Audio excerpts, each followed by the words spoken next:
बोरमानि थानाय खनसेयाव सोङोना ETR vaccine होखांनानै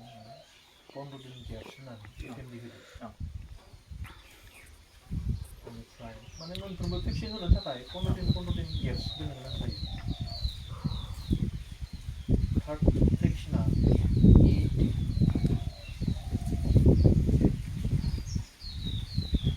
इंट्राटक्सिमिया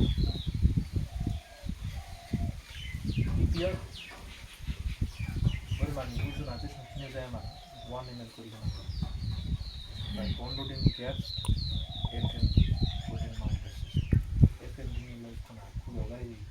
मोनसे खोथाया दं सिङाव खामायो आच्छा आं बेखौ खालामगासिनो सिङाव खालामनानै बेमारनि जादों आच्छा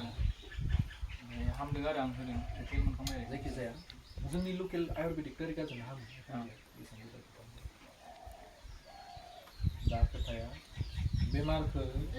फाहामनो हानाया गोदोर खोथा नङा बेमारानो जाखानाथों खोथाया बेसो देरसिन खोथाया ओंखायनो जों भेक्सिन होना लानांगौ इटि जायोब्लाथ' बोरमाया ओरैबायदि हरखाब उदै दुनानै गाबख्रावो बासायनो चान्स मोनो जाय बोरमाखौ बांसिन अनसिनो समायनासिन बेसो इटि जागोन आरो